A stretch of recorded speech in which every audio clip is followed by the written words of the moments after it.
What's up everyone, how are you all? Today we are back with another blazing Naruto story. What if Naruto had a twin brother who became his greatest enemy? If you enjoy then please like, share and do comments. And also check the description to original creator of this beautiful creation. I couldn't believe my eyes. Or my ears, even. I had been expecting to get one son today. Instead, I got twin brothers. I felt the tears pricking at my eyes as the babies were handed to Kushina to hold. I'm a father today, I thought. Oh, welcome to the world, Naruto? Kushina faltered, and, Menma, that is, if you don't mind, Kushina-chan, I said, as my cheeks heated up. No, I think that's a wonderful name, Mina-kun. Well, it's not that great, hee. Now, you two will have time for chit-chat later. Lady Bawako suddenly said, right now, I have to clean the babies up and get them presentable. They're the Hokage's heirs, after all. And with that, she winked at us and gently took the twins from Kushina's grasp. Isn't it great, Kushina? We're parents? I know Mina-kun, and I just know that we're gonna be a great family, Databane. That we definitely will be, Kushina-chan. Now, I know you just went through childbirth, but I'm going to have to reseal the Kyuubi now, before it gets loose. Suddenly, we heard a scream and Naruto start crying again, and quickly looked over to see our doctor, and the wife of the Sandaime Hokage, Lady Bawako, crumpled to the ground dead, and a masked man holding Naruto-chan with a kunai to the baby's throat, with Menma safely on the table where the doctor left him. I would back away from the Jinchuriki, Hokage-sama, unless you want this sweet baby to live to the ripe old age of 2 minutes. The masked man shouted, in a tone not to be trifled with. But, how did he get past the barrier? I wondered, and suddenly Kushina cried out in pain. Kushina! I yelled as sealing marks went all over her body. The Kyuubi still hasn't been resealed. I realized in a panic. Get away from the Jinchuriki. After all, don't you care what happens to your kid? Or rather, kids? The masked man questioned in a threatening tone. I started to panic. What could I do? There had to be something. I needed time to think. Wait. Calm down. I shouted, desperate to buy time. The man chuckled darkly. Speak for yourself, Minato. I'm as calm as can be. And, with that, he tossed Naruto in the air, and threw a kunai at Menma. Naruto! Menma! Kushina screamed. The man then jumped at Naruto, holding out a kunai so to slice the baby, but in a flash of yellow, both Menma and Naruto were caught in Minato's arms, and the masked man spoke, his tone almost amused. Well, I must hand it to the yellow flash of Konoha. But I do wonder about this next one. And suddenly, paper bombs started sparking beneath little Naruto's blanket. Minato! Kushina screamed out, but Minato was already ahead of the masked man's plans, pulling the blanket off of Naruto and flashing away to an outpost he kept on the outside of the village, before diving out of it as the bombs exploded. He skidded across the ground, baring his teeth against the pain, but kept his sons out of harm's way. He glanced down at the children and found Naruto crying, as would be expected, but strangely Menma was looking up at him with a rather curious gleam in his eye. Nonetheless, Minato sighed. Naruto? Menma, thank goodness you're both safe. But instantly his mood soured. I had to use the Hiraishin no Jutsu. He thought darkly. His target was Kushina, and he succeeded in separating us. I had to hurry. And with that, Minato once again disappeared in a yellow flash, reappearing inside his home, with Naruto and Menma. After safely planting the babies in the crib, Minato once again flashed away, off to save Kushina this time. Menma Pav. Alright, so, I have officially found out that this universe of fucking terrifying if you're actually in it. I recognized where I was instantly, being a Naruto fan. But the real question was, why in the hell was I here? The last thing I remembered was the car crash, and then suddenly I'm here? As Naruto's twin brother no less? Why was this happening to me? Naruto didn't even have a twin in the series. I sighed as I realized that this definitely wasn't a dream, everything was much too real for that. I sighed, wow, I am doing that a lot right now, and realized just how tired I was. I mean, I suppose I was in an infant's body, so I do need all the sleep I can get.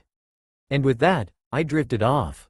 I woke up to the sound of Minato's Hiraishin no Jutsu going off, and instantly looked up. Minato had Kushina in his arms, in the middle of the room. She looked deathly weak. That's when it hit me. Of course she looked weak. She just had Kurama forced out of her for crying out loud. Coming back to reality, I heard Minato say, "Just stay here with Menma and Naruto," before laying Kushina down beside us. She instantly had tears in her eyes and held us close to her. "Menma, Naruto," she said softly, with a quivering voice, and I noticed even Minato looked close to tears. Suddenly, Minato threw open the doors of the closet, and Kushina softly spoke out, "Minato. Thank you, and good luck." I looked, and Minato was putting on his fourth Hokage cloak before saying in a hard voice, "Don't worry. I'll be right back," and had to suppress my fanboyishness. It was so much cooler in person. I just wanted to squeal. Of course, the circumstance was kinda bad, I suppose. And with that, Minato flashed off. Suddenly me, Naruto and Kushina were flashed away, and when the world came back into focus, Minato was with us, and we were somewhere outside. Minato looked in pain, and Kushina couldn't even stand. She was also whispering something I couldn't quite catch, before her chakra chains went flying everywhere, completely restraining Kurama and covering the entire landscape. I didn't know how she could still have that much energy left in her. She looked like she was about to die. "Kushina," Minato cried worriedly, and I felt worried as well. Then, little Naruto woke up and started to cry loudly, which made Kushina look up at us. "Did I wake you? I'm sorry." "Naruto, Menma, Kushina," Minato spoke slowly, staring at her in wonder. "I'm going to take the Kyuubi with me to my death. That way, we can delay the revival of the Kyuubi. I'll be able to save all of you, with what little chakra I have left." She slowly gave Minato a pained smile. "Thank you, for everything you've done for me." The longer she was talking, you could visibly see more strength fading away from her. Minato's eyes widened as he realized what Kushina was saying, and what she was trying to do. Naruto had stopped crying, but was still sniffling a bit, as was I. This was damn emotional. "Kushina," he whispered softly, for what felt like the 20th time tonight. "It's because of you that I'm the 4th Hokage. You made me a man. And you made me these babies' father. And yet, Minato," Kushina said through a smile, "don't give me that look. I'm happy that you loved me. And today is our children's birthday. If I were to imagine me alive, and our future together, the four of us as a family, I can't see us having anything but a happy life." At this, the tears in Minato's eyes finally spilled over. If I were allowed just one regret, it's that I won't be able to see little Naruto and Menma grow up. I wish I could have seen that. "Kushina," Minato spoke softly, "there is no need for you to die with the Kyuubi. Preserve what little chakra you have left, for a reunion with each of the kids." Kushina's eyes widened in surprise. "It will be part of an 8-sign seal. Then, I'll seal the Kyuubi, with the only jutsu I can use to pull that off. The Reaper Death Seal. But the caster that uses that jutsu," Kushina yelled in alarm. "And one more thing," Minato said, cutting her off, "sealing all of the Kyuubi into myself would be impossible with its immense chakra. It's also strategically unwise. If you or me take the Kyuubi with us, there won't be a Jinchuriki around until it re-emerges, and that would upset the balance of power between the Biju. With the Reaper Death Seal, I'll seal the Kyuubi in halves. Inside both Menma and Naruto, with the 8-sign seal." "I know what you want to say," he said, seeing Kushina ready to protest, "but remember what Jiraiya-sensei said about balance, and world upheaval, and the calamities that will follow. 2 things were brought clear to me today. The masked man that attacked you is a harbinger of disaster, and the ones that will stop him are our 2 children. The infants whose godfather is Jiraiya. They will open up the future, as Jinchuriki. I don't know why, but I'm convinced of this." He spoke the last sentence softly, as he laid me and Naruto on the ground, and I was in shock. He meant to make me a Jinchuriki too? I didn't think this would happen. Minato weaved through signs quicker than I thought human hands could move, before clapping his hands together and shouting out, "Reaper Death Seal."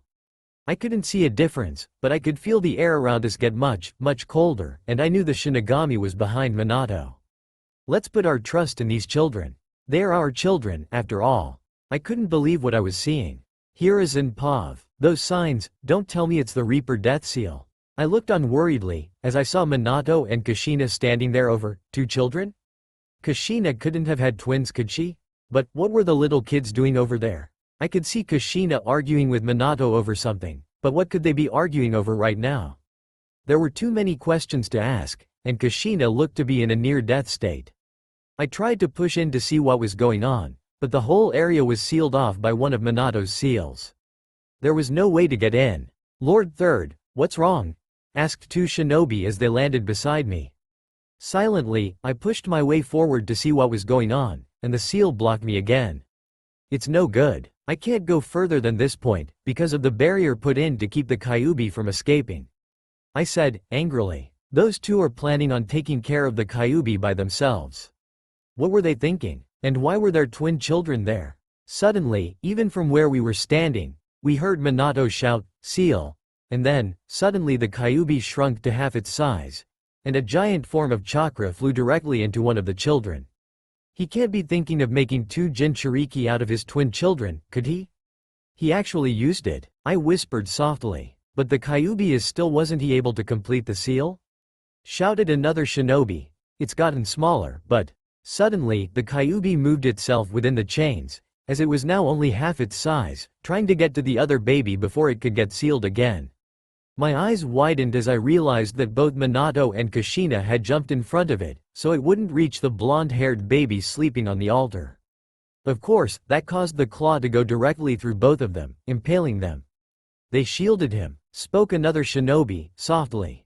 "I see. Minato means to make both of his children into Jinchuriki to save the village," I said in alarm. I could see them saying things to both babies on the altar, and they were smiling. Perhaps parting words? And suddenly, when it seemed both were done, the rest of the Kyuubi was sucked into the other child, and the barrier gave way. With unbridled speed, I rushed out towards the two of them. "Minato! Kushina!" I screamed. When I got there, Minato was already dead, his chakra completely used up, and Kushina was going the same way, only a tiny inkling of chakra left in her system. "Hiruzen," Kushina whispered softly, though I could tell it was as loud as she could make it. "Their names are Naruto and Menma." She lifted her finger with the last of her strength, pointing out the two children as she said their names. Then, she finally sighed, as if that was the final mission she had, and all the life left her body before I could even say one word back. "Lord Third, what do we do now?" I sighed, knowing of the trouble to come. "Now, I suppose we have to have an emergency council meeting." There was so much to do now, tonight, almost too much. I sighed as I entered the council room, knowing that all the clan heads would be there already, as well as the elders and the Minato's children. The shinobi that saw the sealing were told both children's parentage was an sulfur monosulfide rank secret, and shortly after, them being Jinchuriki was an S rank secret. Unfortunately, it seemed word got out before that could be called, and now the whole village knew the so-called secret. Sitting down, I noticed there were no pointless bickering, no idle chit-chat today. Everyone was serious, wanting to know the fate of the children in the room. Knowing what was to come, I took a deep breath before stating, "This meeting is now in session." Menma Pav. Right now, I was interested in the meeting. The show or manga never showed this, and I was wondering how it would go. I knew the end result, obviously, but now I got to witness it firsthand. Well, an important detail to start with is who will pick up duty as the Hokage now, with the Yondaime dead. Danzo questioned, and I knew what he was getting at. Even now, he wanted to become Hokage. I looked at Naruto sleeping beside me. So innocent looking. I was brought out of my musings by the Sandaime saying firmly, "I will pick up the duty as Hokage once more, until I see someone I deem fit for my successor."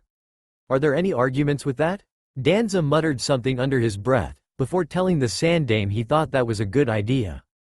But, Danzo started, that still leaves the question of what to do with the two Jinchuriki of the Kyuubi we now have in our possession. I request they be given to me so I may train them, so that they may be of use to Konoha. Looking around, I noticed that for now, the clan heads were letting Danzo and the Sandaime talk, but I knew they would speak up soon, or I at least assumed so. "No," the Sandaime denied firmly. "Your training methods are a bit unconventional, and I'm sure that the Jinchuriki will not grow up to be their best under that kind of training." But then, Danzo spoke carefully, "What exactly are you going to do with them? You must know the civilians want their heads, not understand how Fuinjutsu works. I assume that's the exact reason you didn't invite the civilian council to this meeting." "Yes, Danzo, that is indeed the reason why. Does anyone have any idea where we should put the two children?" "Well, Makoto Uchiha spoke suddenly. With all due respect, Hokage-sama, I am these children's godmother. I thought that I would raise them. Absolutely not. Danzo cried out. Having two Jinchuriki is too much power for one clan to have. On top of that, there have been reports of the Kyuubi having the Sharingan Tomo in its eyes. A hint of it being controlled by an Uchiha. That's ridiculous. Makoto cried in outrage. No one in my clan would ever do that. Makoto-sama, if I may, interjected the Aburame clan head, whose name I couldn't quite recall. Irony. Where exactly is Fugaku-sama at this moment? Shouldn't he be here, at this meeting? I'm not sure, exactly. Wait, you couldn't be suggesting that he would never attack the village. I'm not saying that, Makoto-sama, I am simply pointing out facts. Inoichi sighed. Couldn't we simply split the two boys up? One to the Hyuga and one to the Uchiha? Hiyashi seemed to ponder on this. Yes, that could indeed be the perfect fix to this little situation. Unfortunately, the Sandame interjected, I am not willing to split the two twins up. As you all know, these are the children of Minato and Kushina, and only the clan heads and the Hokage's advisors know this. It is in sulfur monosulfide rank secret for a reason, after all. But that being said, I do not think it is a good idea to split the two children into different clans. I am going to keep them together. Shikaku decided to speak up then. Hokage-sama, while I agree with the idea that we must keep them together, where would we put them, if that is the case? Well, I was thinking that I would put them in the orphanage until they reach the age of 5. The people working there would probably try to mistreat them, but I would keep an Anbu guard stationed to watch them at all times. When they reach 5, I will give them their own apartment, as well as keep the Anbu on their positions watching them. Any questions or disputes? Shikaku sighed. Not the perfect solution, but probably the best one we have right now. I vote to carry out this idea. Most of the council voted with the motion, with the exception of Danzo and the elders. Well then, if we are in agreement, then I shall get some Anbu to deliver them to the orphanage soon. As for the meeting, I think we can call it a night, after some more minor things that must be discussed. After that, they started talking about some small issues and funding for repairing the village. I'm not really sure. I stopped paying attention to what was going on, in all honesty. It got pretty damn boring.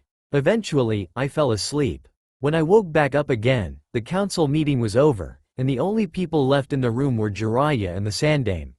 Wait, Jiraiya? He wasn't here earlier. But anyways, they were talking urgently, in slightly quieter than usual voices, but I could still make out what they were saying. Damn it, Sarutobi-sensei, I'm their godfather for crying out loud. Even more, I don't have any clan affiliations, so that can't hold me back. I owe it to Minato and Kushina to take care of their children. I owe it to the children, damn it. You have to let me do this. I won't let them grow up as orphans, like I did, and like Minato did. I'm sorry, Jiraiya, but the council has already voted on what would happen to them. The motion has been passed, and I can't do anything else about it. Besides, other than that, you have your spy network to run. We need that, Jiraiya. Without that, we would have no knowledge of foreign affairs. Sensei, I don't care about the goddamn spy network. I care about these two brats. I care about Menma and Naruto. If you don't let me take care of them, I may end up going down the same path as Tsunade. Said Jiraiya, and I was surprised to hear how serious he sounded. Was he ever this serious? Jiraiya, I know you won't do that. You care about Konoha too much for that. But the motion has already been passed, and I can't let you take care of them. Think about what Iwi or Kiri would say, or worse, do if they saw you taking care of a blonde baby, and a red-haired baby, both looking startlingly like Minato directly after the Kyuubi attack and the death of Minato. They would be in grave danger. However, if it makes you feel any better, I will allow you to teach both of them in their first Chunin exams that they take part in. I could tell Jiraiya wasn't satisfied, but I could also tell that he knew arguing wouldn't get him any farther. Fine, sensei, I'll be leaving now. And with that, Jiraiya turned and left, and I could have sworn I saw tears in his eyes, but maybe it was just a trick of the light. Maybe, I won't ever know. But it was good to know that Jiraiya didn't simply abandon Naruto for the first 12 years of his life. He simply wasn't able to take care of him. That was nice, because that was always something I wondered about. Just didn't seem in Jiraiya's nature. Suddenly, the Anbu came in, and with that, me and Naruto were off, going towards the orphanage and who the hell else knows what. Honestly, I'd grown pretty goddamn sick of living in this orphanage. They purposefully fed us smaller portions of food, and looked down at us in scorn. No one actually attempted doing us any harm, due to the Anbu watch we had on us, but all the same.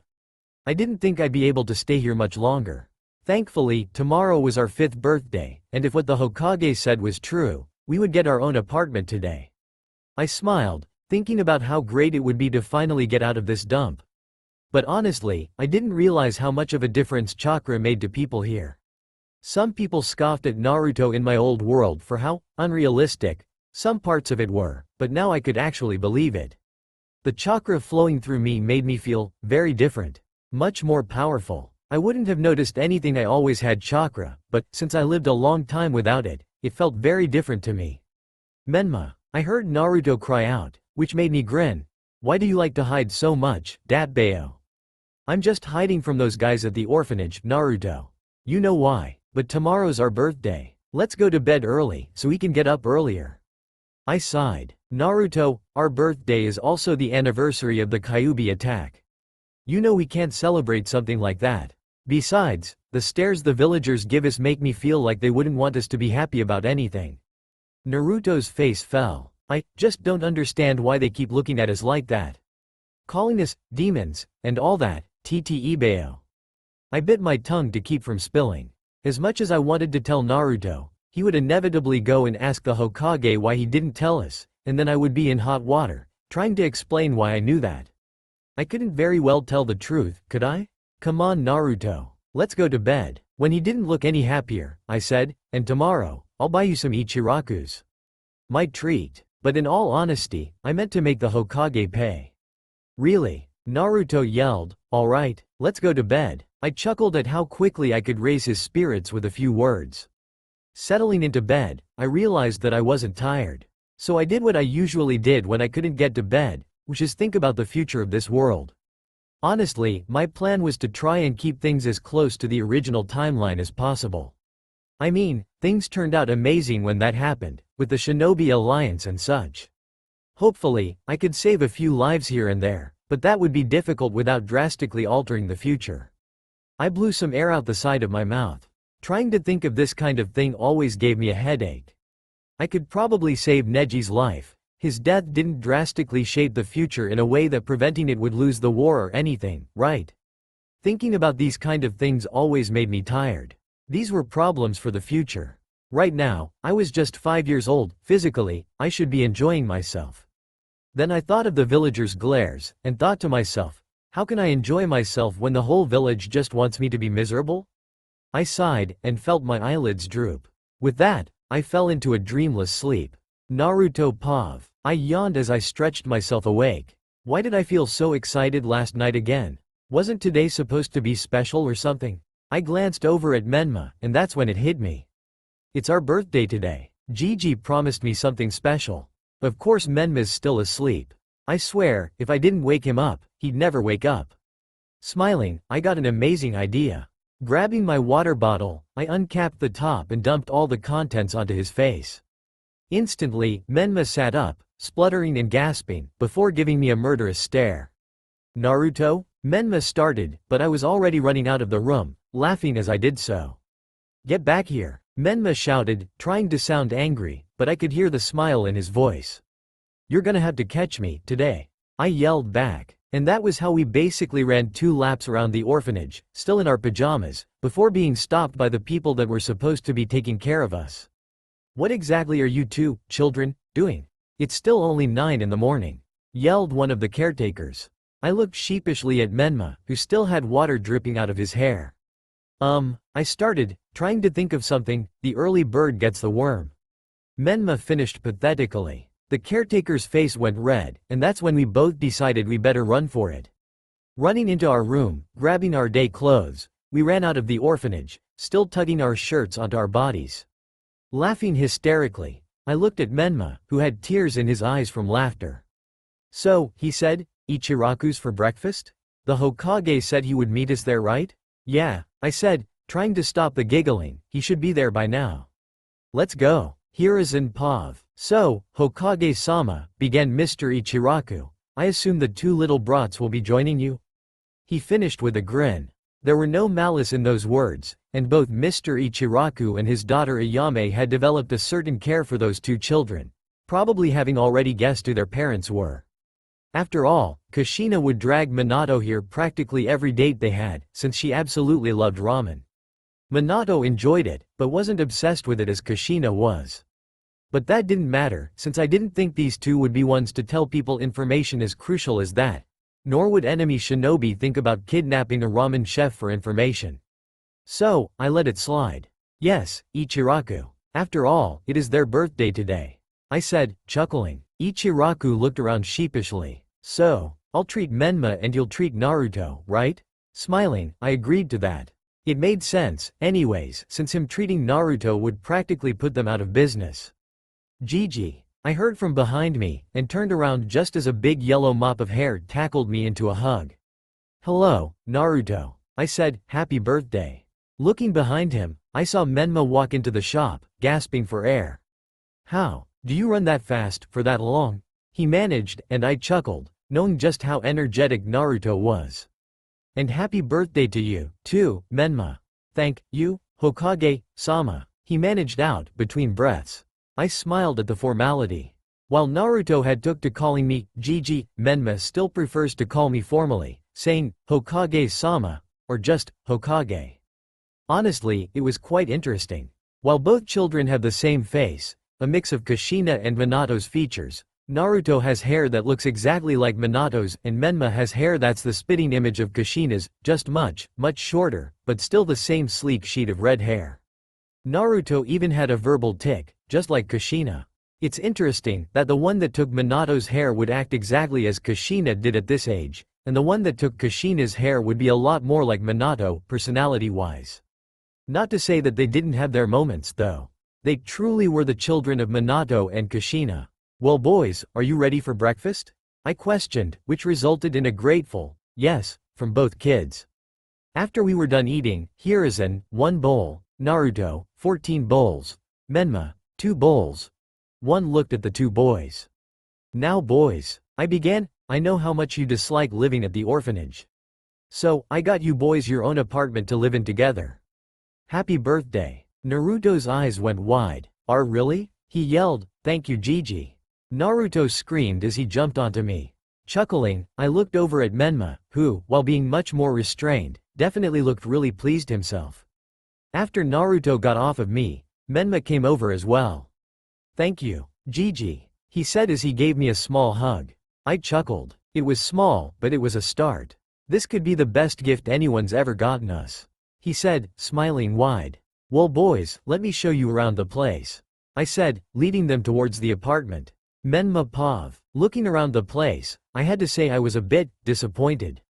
I had always thought that it was Naruto's work that the place always seemed grimy and dirty. However, while there were no ramen cups strewn about the ground, the place seemed like it just came, well, grimy and dirty. Glancing over at Naruto, I could tell that he was feeling pretty much the same way. The Sandaime sighed. "Well, boys, I know it's not as grand as you expected, but this was all I could get you using the village funds." I supposed that was true. Looking over at Naruto, I realized that the reason it never got cleaned before was because a 5 to 12-year-old Naruto, or any Naruto really, would never really think to clean this. Smirking, I thought, maybe I could change that. "Well," I exclaimed, "looks like we have some cleaning to do, huh, Naruto? I betcha I could clean more in 30 minutes than you could in an hour." Naruto, never being one to back away from a challenge, got that competitive gleam in his eyes. "Oh yeah, we'll see. I'll have this whole apartment spotless by the time you clean one room, Ibeo," he shouted. Hiruzen smiled at us. "Well, boys, you seem to have everything under control. I suppose I'll be going now." And with that, Hiruzen left, as me and Naruto ran to get as many cleaning supplies as we could. After all, I was never one to back away from a challenge either. We both flopped down onto the beds in our room, gasping. The whole apartment gleamed, spotless. And even though I'd hate to admit it, Naruto probably did more. Not by much. Maybe, like, a 51 to 49 split. Haha, I did more cleaning than you did, Datbeo. Naruto shouted. Nah, It was completely even. Even though I knew Naruto won, I wasn't gonna admit it. Peeved, you just don't want to admit it. You never do, Naruto said, sticking out his tongue at me. Oh yeah? Yeah, Ibeo. Well, how about this? I uncapped my own bottle of water and dumped the contents on his head. Revenge for this morning, sucka. I yelled, before dashing out of the room and running around the house. Hey, not fair. Get back here, Naruto yelled. In your dreams, Naruto. I yelled back. And with no one to stop us, we ran around the now spotless house for ages until finally, I ran out of steam, and even Naruto was getting winded. When I stopped for breath, he rounded the corner and tackled me down onto the ground. Haha, I got ya now. Alright, I said, laughing, let's go to bed now, Naruto, it's gotten really dark out. And with that, me and Naruto got up, each took a shower. God damn it, Naruto. You always taking up all the hot water, this is why I should take showers first from now on. Shut up and deal with it, Datbeo, and then hit the bed. Just as I was about to fall asleep, I heard Naruto from the other bed question, hey, Menma. Do you ever think about our parents? My breath hitched. This was very important. While I could make up some weird story for how I knew about Kurama, I couldn't make up anything for knowing who our parents were. And while I agree that Naruto should have known, I wasn't in the position to make that decision. Well, I began, didn't they die during the Kyuubi attack? I didn't mean that, Ibeo. Naruto grumbled. I mean, do you ever think about who they were? Like, what kind of people they were? I sighed. I do, Naruto. And while we don't know who they were, I'm sure they were absolutely splendid shinobi, and even greater people. Do you really think so, Menma? I do, bro. In fact, tomorrow, let's ask the Hokage about it. He knew our parents, since they were shinobi, I know that much. This was a safe answer, as I knew the Hokage would have some sort of evasive answer to avoid this question. Alright, tomorrow. Well, good night, Menma. Good night, Naruto, and I'm glad that you have someone to talk to, this time. Alright, I'd be lying if I said I wasn't super excited about starting the academy. It was our first day today. Honestly though, I think Naruto is more excited than I am. Looking over at him, I laughed. He got the orange jumpsuit from the Hokage for his birthday this year, and while he isn't always wearing it like he will in the future, he sure loves the thing. He insisted on wearing it for his first day, even though I didn't think it was a great idea.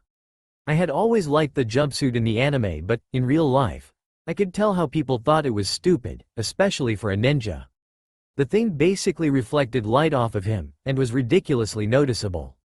Although, Naruto really toned down the pranks this time around. Maybe it was the fact that he had someone to talk to this time, but he didn't crave attention from everyone this time around. It was definitely still there, don't get me wrong, but it was less. We were racing there, and honestly, I had gotten much better at keeping up with Naruto. He still had more energy than me, but I was getting there. Hey, Naruto. I yelled behind me, I can see the academy. I'm gonna win. What? No way. And with that, he put on an extra burst of speed. My eyes widened as I noticed him barreling towards me. Shit. I threw on the last of my speed, and sprinted straight towards the academy. I bursted through the doors, and, less than a second later, Naruto bursted in right after me. We both fell down, gulping for air. I win, I croaked out. Suddenly, Iruka was above us, with a dangerous-looking tick mark above his head. Boys, he yelled, settle down and get into your seats. Now. Sorry, Iruka-sensei, I said peevishly. He sighed. I suppose it's fine for today, since it's your first day, but get into your seats. Now. I went over and sat down at an open seat, with Naruto sitting to my right. I looked over at who was sitting to my left, and my jaw dropped. It was Sasuke, but he was smiling. I remembered that the Uchiha massacre hadn't happened yet. I was fairly certain that happened when we were 7. Hey, Sasuke, I started. He turned to look over at me. Who are you? And how do you know my name? Well, it would be pretty hard not to know the son of the Uchiha clan head. My name is Menma, by the way. And this is my twin brother, Naruto. Sasuke looked over at Naruto.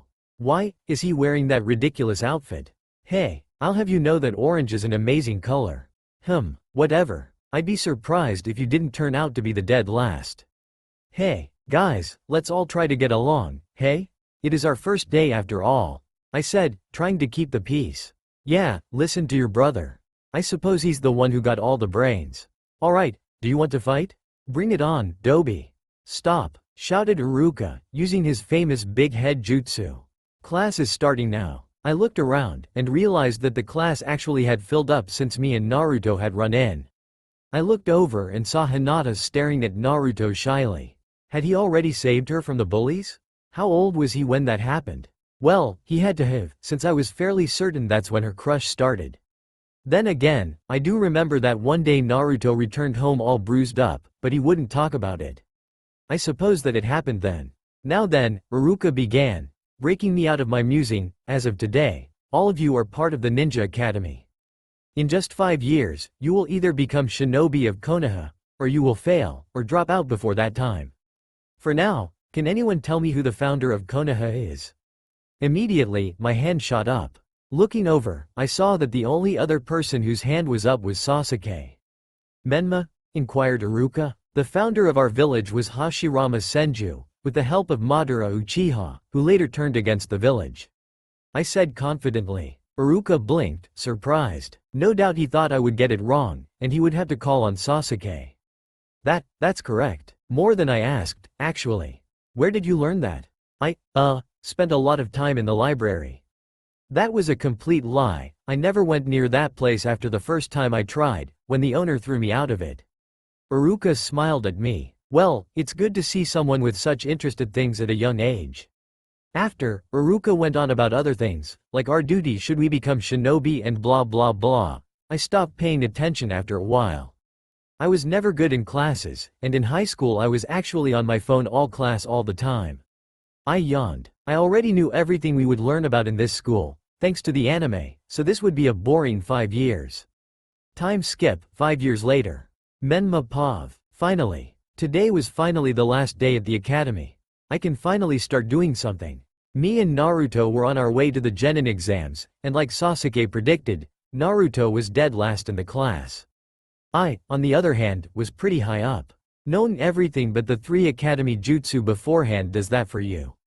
I smiled as I walked into the academy. What would the teams be like? Me being here did kind of mess up the teams, I would assume. Well, we would just have to find out. I went into the waiting hall and almost facepalmed.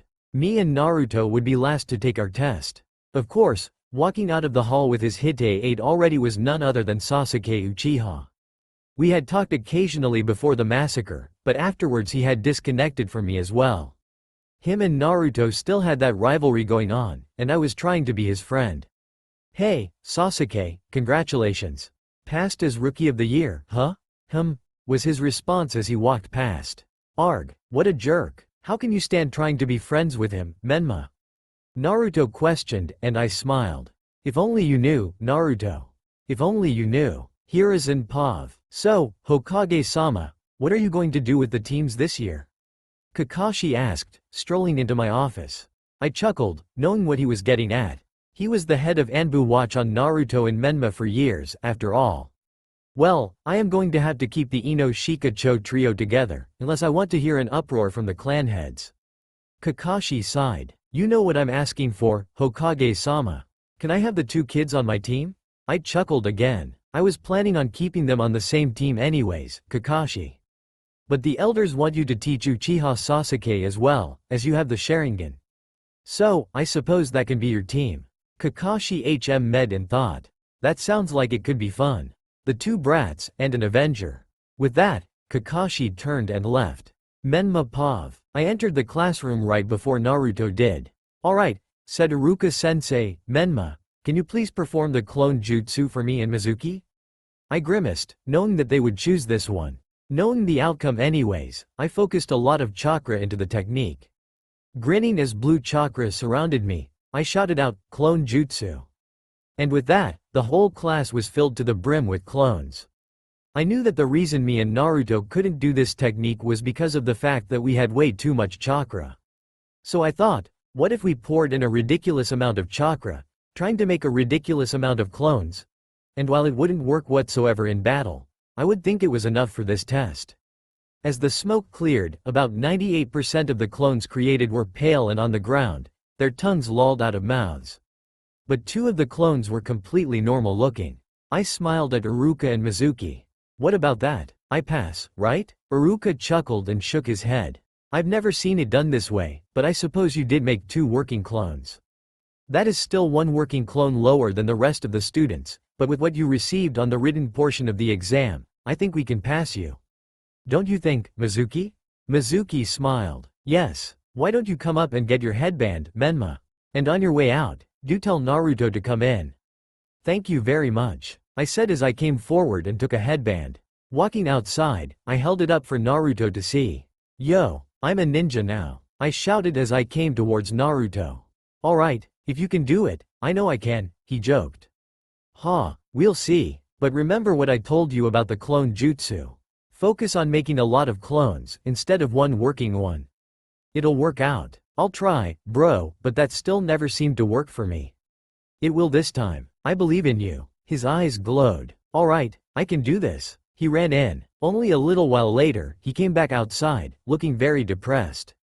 It didn't work? I asked. Naruto looked down sadly. No, it didn't. Suddenly, Mizuki came out of the classroom. Boys, can I talk to you for a bit? Oh no. I know where this is going.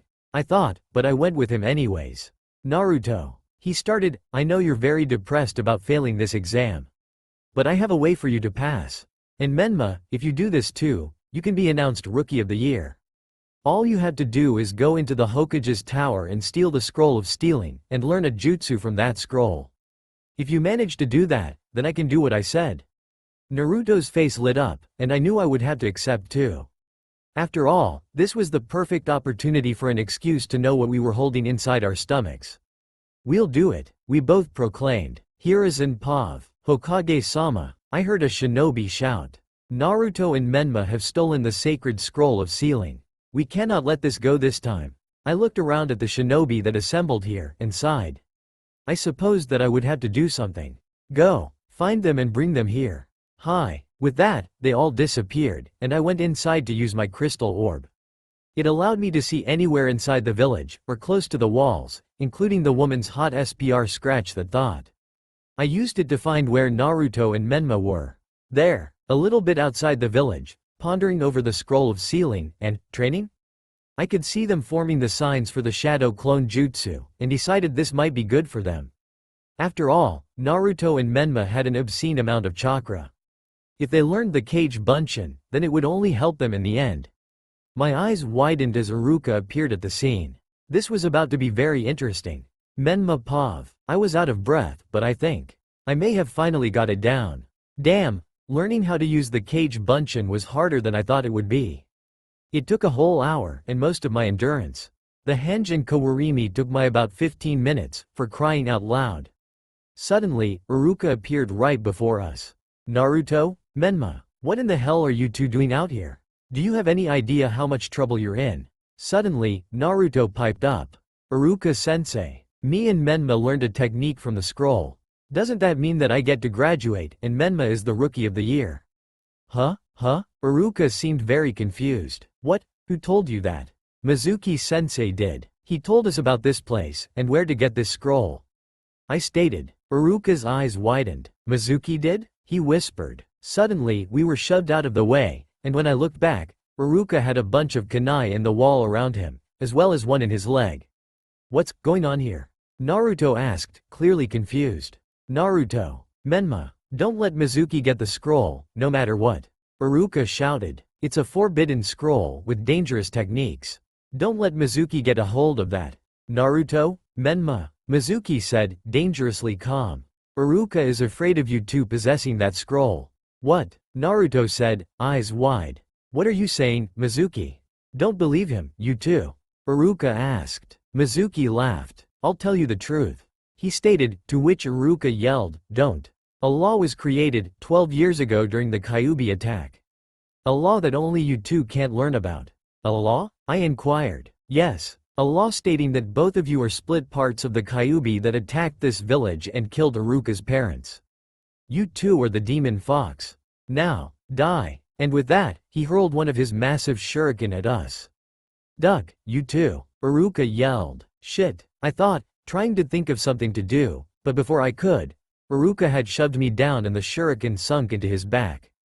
Iruka. I yelled, while Naruto simply spoke in a soft whisper, "Why? Because you guys are the same as me." "Naruto," I whispered. "Give me the scroll." They both looked at me, confused. "Iruka-sensei, keep going. I think Naruto needs to hear this. But right now, I need to get this away from Mizuki." With that, I took the scroll and got up and ran. I could hear Iruka keep telling his story to Naruto, and Mizuki decided that I was more important, and jumped off after me. Shit. I can't outrun a Chunin. What the hell am I supposed to do now? I ducked under the bush, and opened the scroll. There had to be something else that I could learn right now, that could help me. As I looked down the scroll, I realized that most of it were techniques that could only be used with Mokuton, or with Senju blood. But I recognized one technique. Adamantine sealing chains. This could be useful. I started reading, but I realized I couldn't learn it right now. Committing the instructions to memory, I decided I would learn it later. Suddenly, Naruto landed right beside me as I closed the scroll, and I heard Iruka kick down Mizuki. How did you know it was me?" Mizuki said, releasing his henge. Iruka also released his henge, and said, "Because I'm Iruka." "What should we do? Should we help?" Naruto asked me with a whisper. "You idiot. Naruto and Menma are the same as me," Mizuki stated loudly. "Same as you?" Iruka asked, interested. I whispered to Naruto as quietly as I could. "Just wait it out. Don't jump out yet. Anything is possible with that scroll. There's no way that those two, the demon fox, won't use it to destroy this village," Mizuki said, ruthlessly. "That's true." Iruka spoke coldly, and even I was surprised at how serious he sounded. Looking over at Naruto, I could see he was crushed by those words, having listened to Iruka's story. "Naruto," I whispered, breaking him out of his thoughts that I knew weren't good. "Keep listening. If he was a demon fox," Iruka said, and I couldn't stop the smile that came onto my face. "But those two are different. They're excellent students that I recognize." Naruto's face was absolutely stunned. "They're hardworking, earnest, clumsy, and no one recognizes them. And they're both Uzumaki of the Hidden Leaf Village," Iruka finished passionately. "Iruka," Mizuki sneered, "I was thinking of finishing you later, but I think I'll end you right now." "Naruto," I whispered, "let's roll." To that, Naruto agreed with. Just as Mizuki was about to throw the shuriken, he was greeted with two knees right to the stomach. As he sprawled out, and Naruto and I gained our footing, I noticed that I was also filled with emotion. That damn speech always got to me, man. I was ready to destroy Mizuki. "Don't lay a finger on Iruka-sensei. I'll kill you if you do," Naruto yelled, harshly. "Talk while you can. I'll finish you two kids in a flash. Try, jerk. I'll do 1,000 times more damage to you," Naruto said, making the cross hand seal. I was pumped. "Make that 2,000, courtesy of me," I shouted, also forming the cross hand seal. "Why don't you try while you can, monsters?" Mizuki shouted at us. Me and Naruto grinned, and were surrounded by chakra. "Kage Bunshin no Jutsu," we both shouted, and the air was filled with smoke. When it cleared, there were about 2,000 clones from both of ours put together. "What?" Mizuki said softly. "What's the matter?" The Naruto clones yelled at him. "You were so hot just a second ago, what happened to douse that steam?" My clones yelled, as Mizuki fell down. "If you're not coming," Naruto's clones began, "then we're coming for you," the rest finished. And with that, Mizuki was pummeled for the rest of the night. I woke up to Naruto shaking me awake. "Oi, Menma, look at this guy. His name is Konohamaru." I got up quickly, and as my eyes came into focus I saw the, very small I might add, Konohamaru standing in the doorway with a big grin on his face. "Oh, so your boss's twin brother.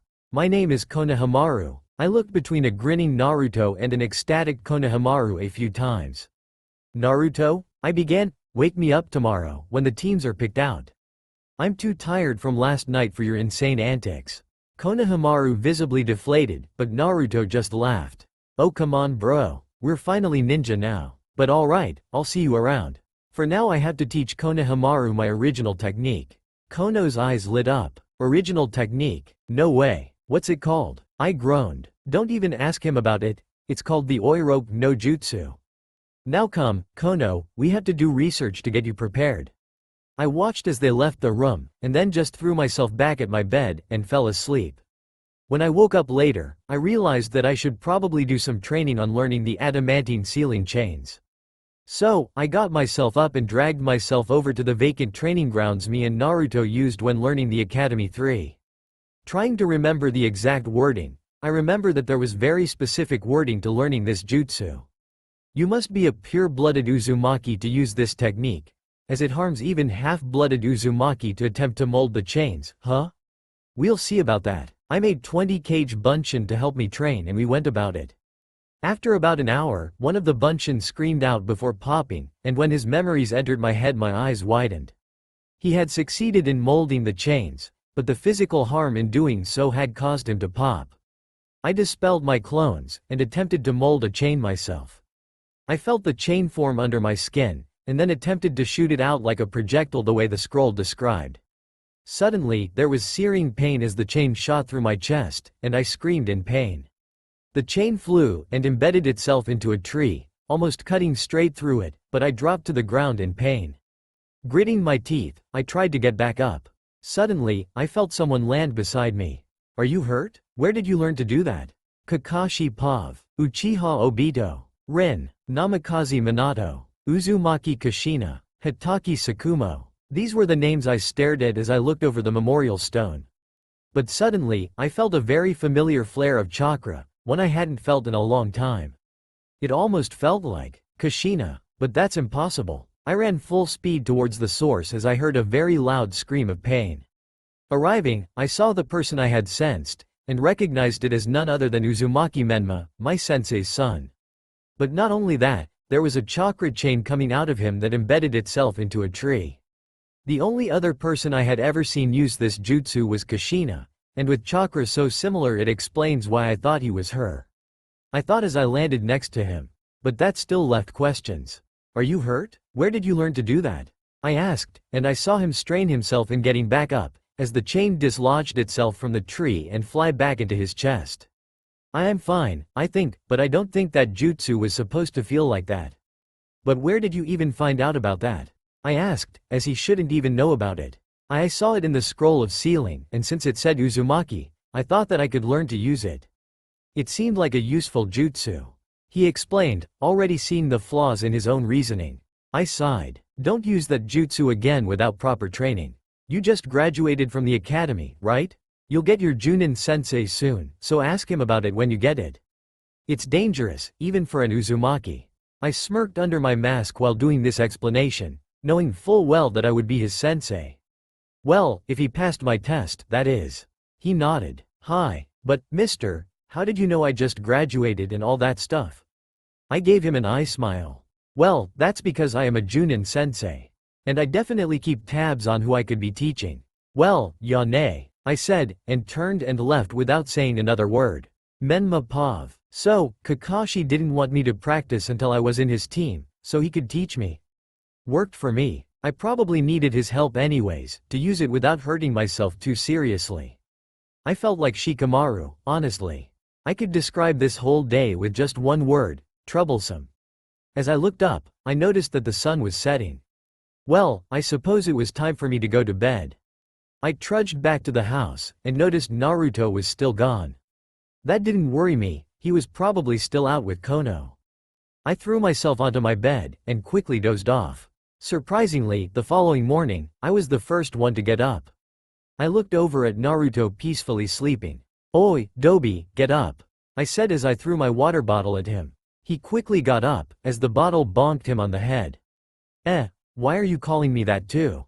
He exclaimed. Well, it's technically true, Yano. You're still the dead last, I said, sticking my tongue out at him. Yeah, well I bet this dead last could beat you to the academy, he said, jumping out the window and running down the street before I could even reply. Oh oi, that's cheating, I yelled after him, as I too jumped out and started sprinting full speed. Eventually we both ran into the classroom, neither of us out of breath at this point, and Naruto a fair ways ahead. Haha, I won. Who's the Dobi now, Baka? Well, statistically, still you, cheater. I pouted. Whatever, Baka, Naruto said, still grinning, as we sat down next to each other.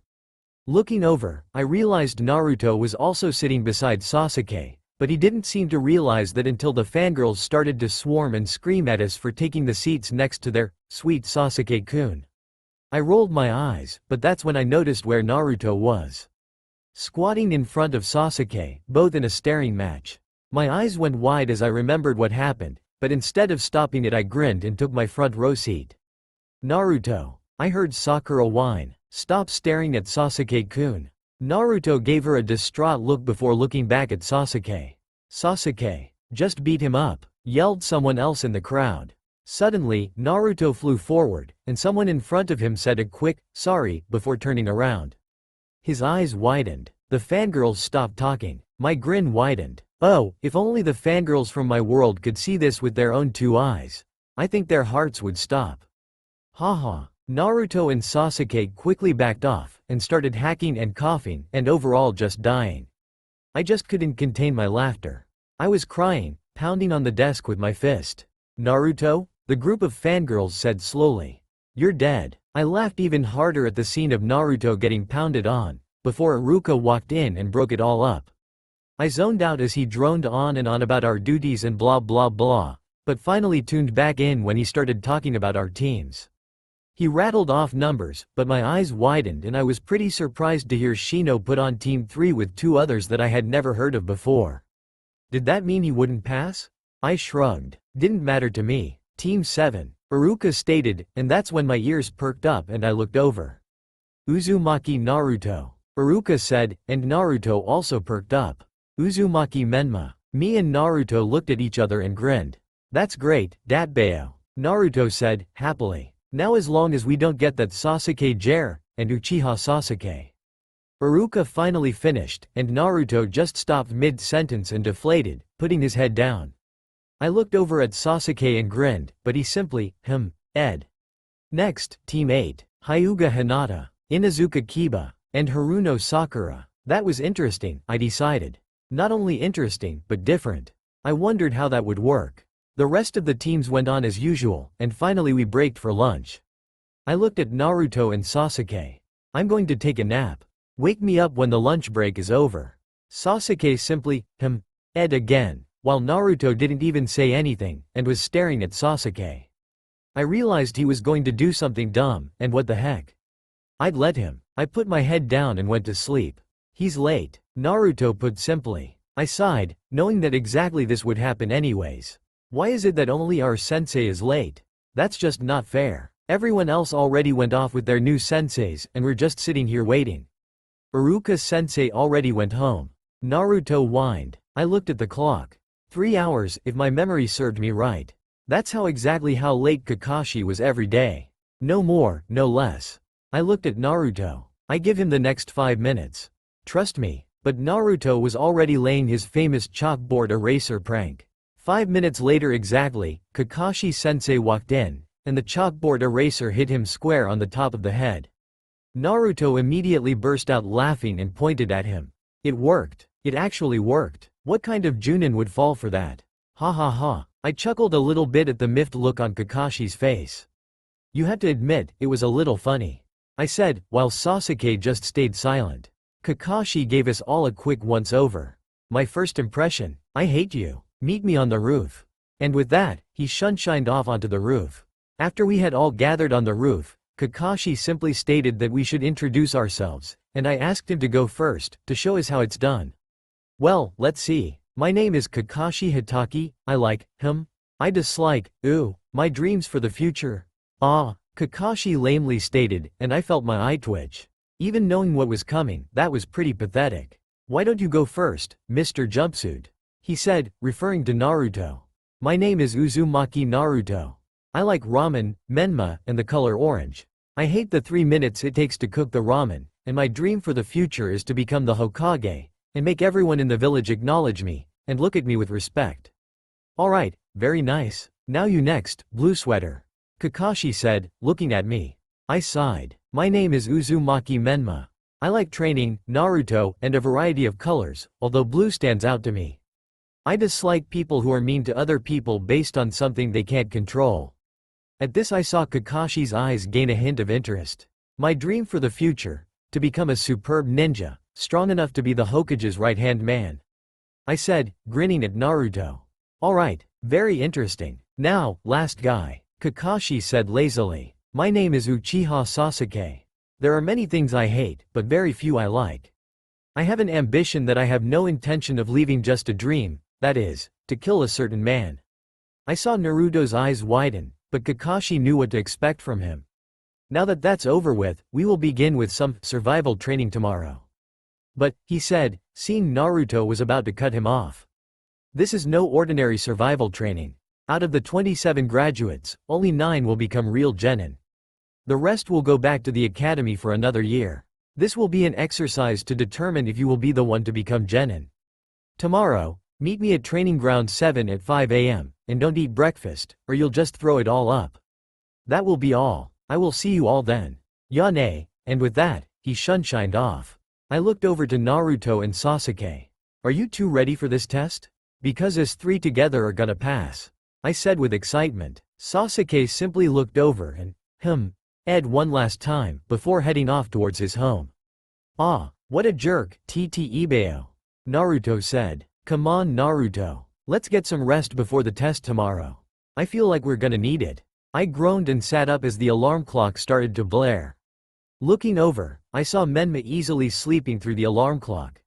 How he could was honestly beyond me. The alarm was already starting to give me a headache, but he was still soundly asleep, snoring slightly. Honestly, he loved sleeping almost as much as I loved ramen. Keyword, almost. Sighing as I turned off the alarm before it could make my ears start bleeding, I started to shake Menma awake. Oi, Menma, wake up. It's almost 4:30, we had to get going if we want to make it on time. I heard him start whining and groaning. Leave me alone, wake me up at 7. My eye twitched. But, Kakashi-sensei told us to be there at 5, Datbeo, you don't want to fail before you even begin, do you? He tried to pull the covers over his head, and I heard him mutter something, but I could only make out a few words. Won't be, 8, always, eat breakfast? I blinked. You're not making any sense. Get up, we can't be late, Ibeo. He sighed heavily as he sat up in his bed, blinked a few times, then looked over at me. Kakashi-sensei is gonna be late, 3 hours at least, every day. Has been for almost his entire ninja career. Not only that, but he told us not to eat breakfast when we definitely should eat breakfast. We'll need the energy, trust me. Now I'm going back to bed, wake me at 7. I blinked twice. Okay, sometimes, I think you do too much research. Well, I'm gonna go take a shower then. You better not be wrong, or else this is all on you. I'll wake you up at 7, we'll have some ramen, then go to the field. As I left the room, I heard him shout back, why is it always ramen? Laughing, I stepped into the shower. Line break. Menma Pav. We walked into the training ground at 7:45, and found Sasuke sitting on the ground, alone, with a deep scowl on his face.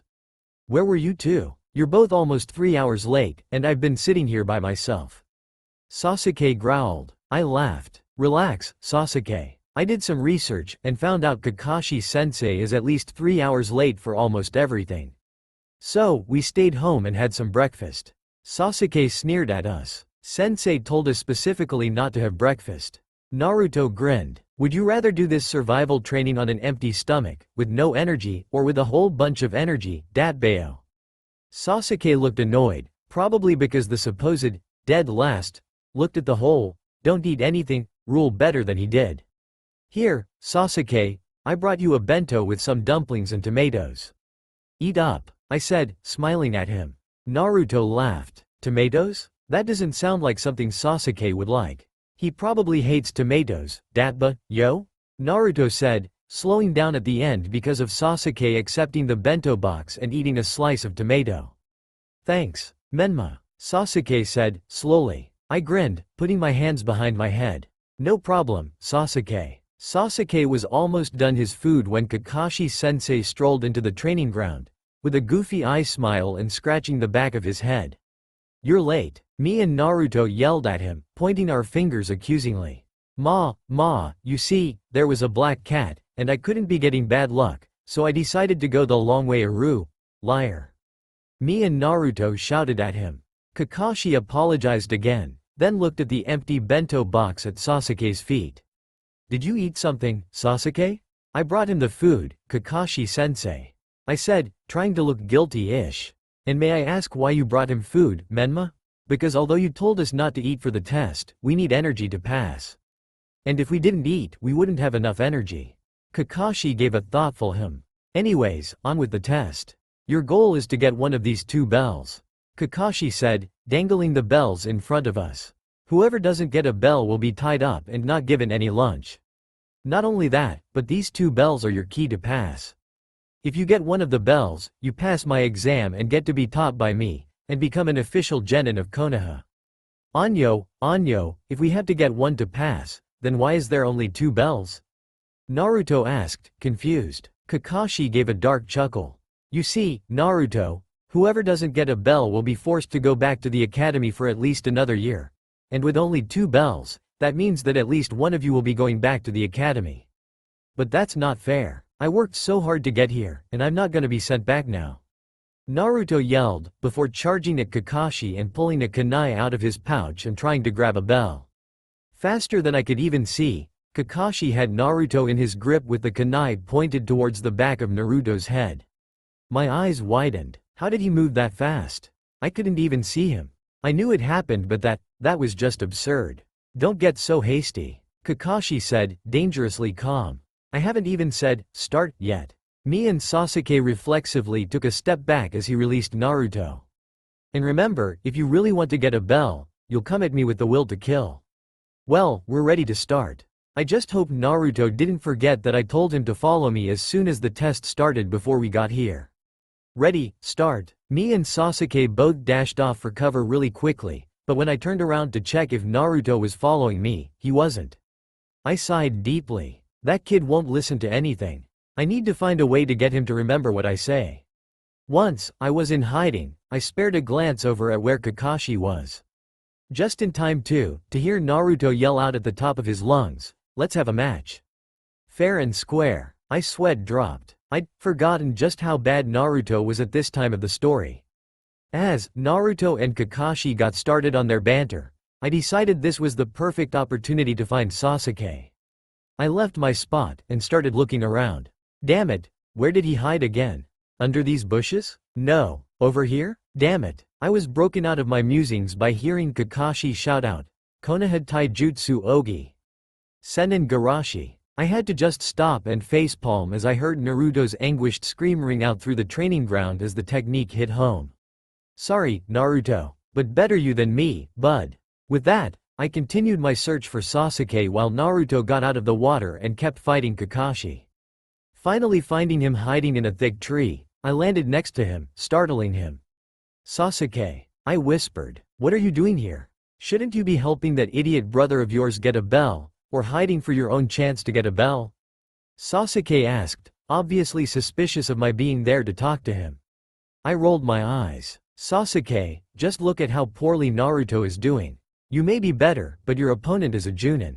They're the highest rank for shinobi for a reason. There's no way in hell any genin could snag a bell off of them. I said, trying to convince Sasuke to listen to me.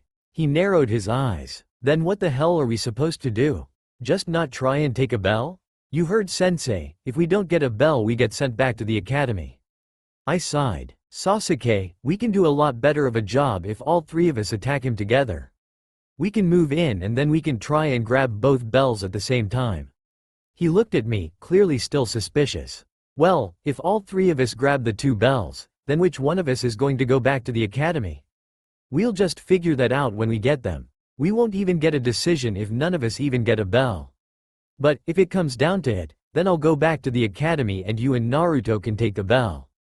Sasuke's pride as a shinobi and especially as an Uchiha was getting in the way of him working with us, but I could see him weighing the risks and rewards, before he finally looked over at me. Fine, but don't think this means I'll be super willing to work with you in the future, Menma. This is just for the bells, and I won't allow some stupid test to hold me back. I shrugged. So Sasuke didn't accept for the reason I wanted him to. He just wanted to get an actual Jonin sensei so that he could learn more and become stronger faster, rather than actually learn to work as a team. But I couldn't really expect different from Sasuke at this point, to be honest. So, what's the plan? Sasuke inquired. Not certain yet. I was cut off by Naruto yelling as he was captured by that stupid rope around his leg thing. But let's get Naruto, then we'll see. Right now, the plan is for Naruto to be some bait while I sneak up on him, because while he might expect me and Naruto to work together, he won't be expecting you. So I'll sneak up on him, and when he defends against me, you can sneak up and grab the bells. There's a lot of flaws in that plan. But I guess I'll go with it, because I can't think of anything better to do right now. Honestly, Sasuke was being surprisingly agreeable. Right, let's just go get Naruto down for now.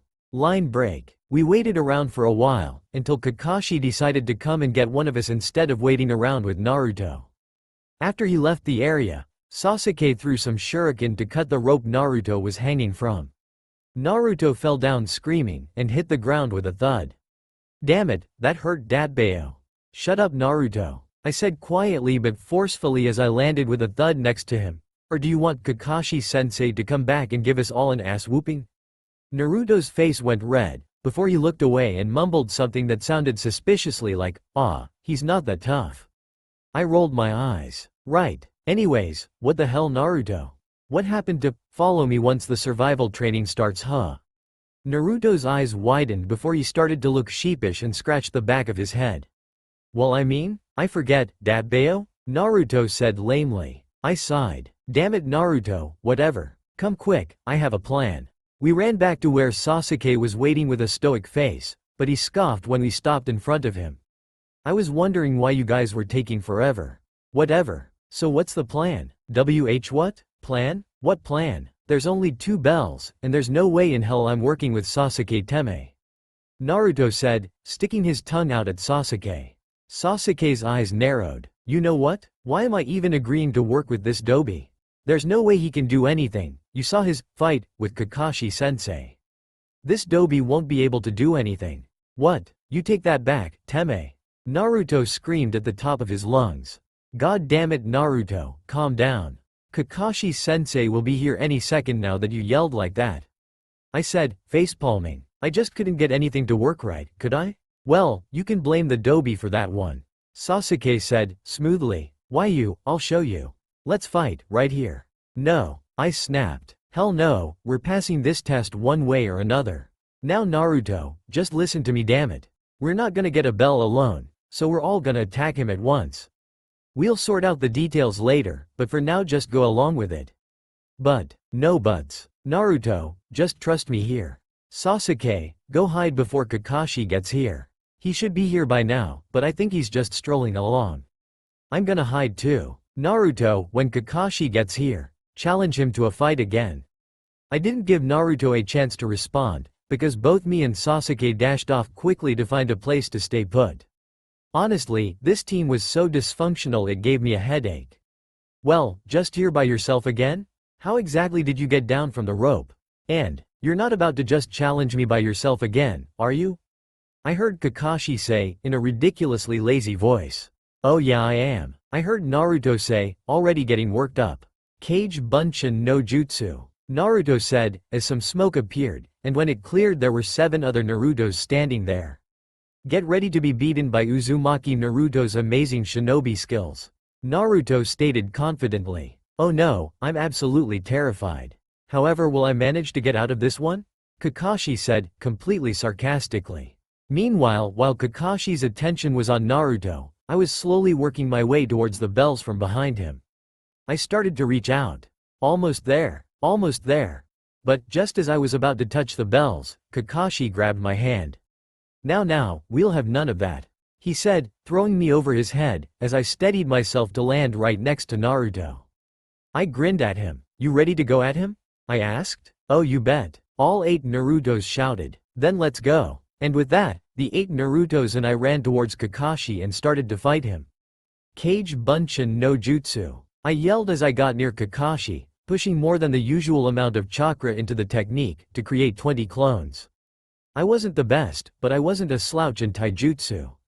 I could hold my own against rookie Genin in a straight taijutsu match, which honestly was probably better than Naruto's taijutsu. The clones got into combat with Kakashi, but unfortunately for them, he was a Jonin for a reason. He pulled out a kunai and started slashing down the clones, beating them quickly, before flinging the kunai at high speeds directly at me.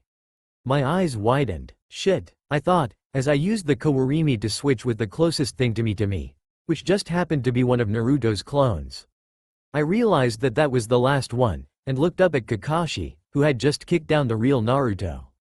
"You guys are good, but not good enough," Kakashi said smugly. Suddenly Kakashi threw the kunai into the tree behind him, making Sasuke jump out to avoid the kunai hitting him. He jumped down to me as I got up, and helped Naruto up. We stood there together ready to attack. "Oh, are you three about to attack me together? But you do remember that only two of you can pass, right? Which means one of you are going back for sure, so why help each other?" Kakashi inquired. "Because, these are my comrades. Not only that, but they're both my friends, and I'm willing to go back to the academy so that both of them can keep going," I said with determination. "Go," I said, running forward, causing Naruto and Sasuke to start as well. Unfortunately, right before we came into an actual fight with Kakashi, we heard the alarm ring from where Kakashi left it in the middle of the training ground. "Well, that's it," Kakashi said, as he quickly grabbed all three of us before using the Shunshin to bring us all back to the beginning, not even toying with us as he had been while the exercise was still on. "That's it. The time ran out, and all of you failed to get a single bell, even working together. Do you have anything to say for yourselves?"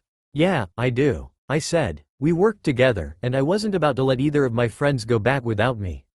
If that means that all three of us have to go back, then so be it," I said, looking Kakashi dead in the eye. "Yeah, even if Sasuke is a jerk a lot of the time, I wouldn't just send him packing back to the academy," Naruto said loudly. "If I would hate for that to happen to me, I wouldn't want to do it to anyone else.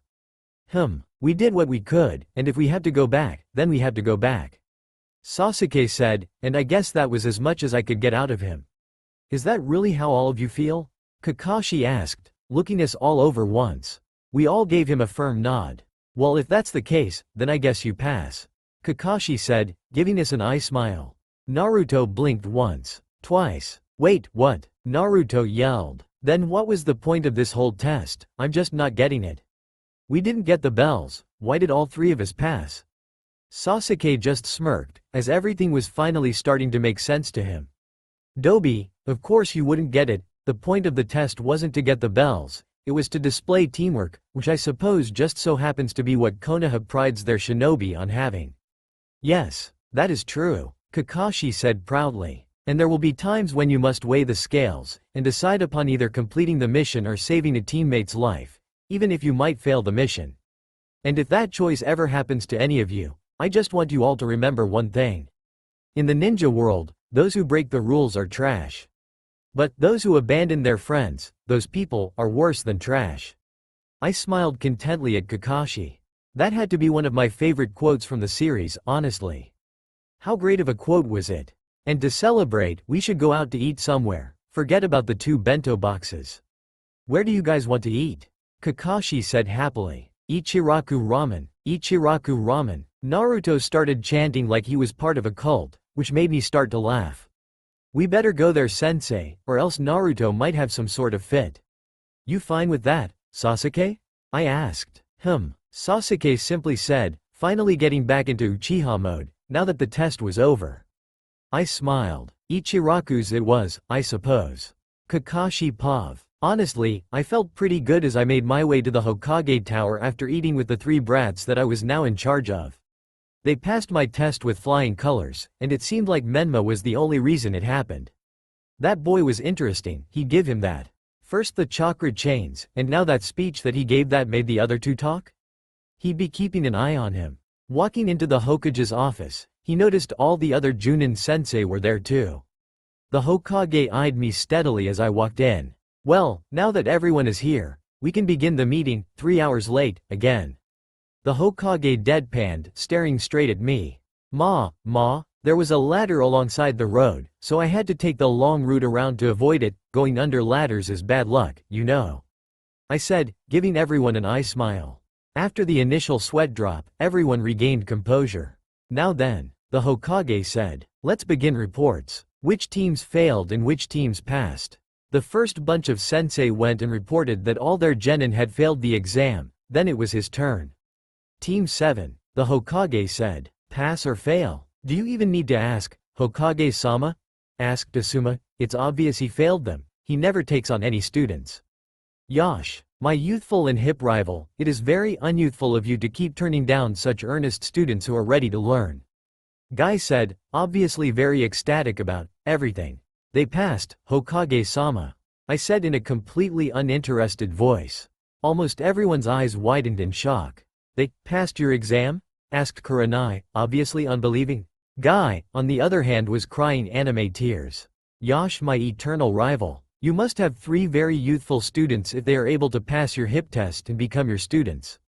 I look forward to. That's enough, Guy. The Hokage said, chuckling.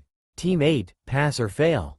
Asuma blew out some smoke from the cigarette he was smoking. The brats passed. The Hokage nodded. Team 9 is in circulation. Team 10? Pass or fail. They passed, Hokage-sama. Stated Kurenai respectfully. They went on until the rest of the senseis had also stated that their teams had failed, before the Hokage ordered everyone to leave. Kakashi, can you stay behind? I'd like a word with you. I waited until everyone else had left. What is it, Hokage-sama? The Hokage gave me a dry smile. It seems that they passed your little test, did they, Kakashi? Tell me, what do you think of your new team? I Hamed. Well, they are very interesting. Menma especially. I think the little brat figured out that the test was based on teamwork, as he managed to somehow get Naruto and Sasuke to work together with him. Sasuke has a lot of potential, but we need to make sure he doesn't go off on the Avenger side too much. Naruto? I chuckled. Well, what can I say? He might very well be Konoha's #1 most unpredictable knuckle-headed ninja in the future. At that the Hokage chuckled. Yes, I could see that happening. Very well, Kakashi, you are dismissed. I turned towards the exit and started to walk out. And, the Hokage continued, try not to make those kids wait too long tomorrow. He finished with a smirk. No promises, Hokage-sama. Avenger to Napper, do you have the target in your sight? Negative, Avenger. Jumbo Ramen, we've lost the target. Have you seen it? No wait, I think I just saw it. Moving in. On the count of 3, Jumbo Ramen. 1, 2, 3. With that, the 3 genin jumped into the field and quickly grabbed their target, who immediately began to fight back, clawing at Jumbo Ramen's face. Suddenly, Kakashi shunshined into the field. Good job on the mission team. Commendable effort. Sasuke simply leaned back onto a tree with his arms crossed, usual Uchiha style. Was all he decided he needed to say. Naruto, meanwhile, was trying to keep the cat from turning his face into confetti. Why do we even need to catch this stupid cat? We're ninja, not lost pet finders.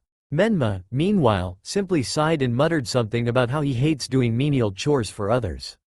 Kakashi, of course, was loving every single second of forcing the team to do the D-rank missions that all fresh genin had to do. Well, Naruto, this is the Fire Daimyo's wife's cat. So I wouldn't hurt the cat, if I were you. Now, let's go back to the Hokage Tower to report the completed mission.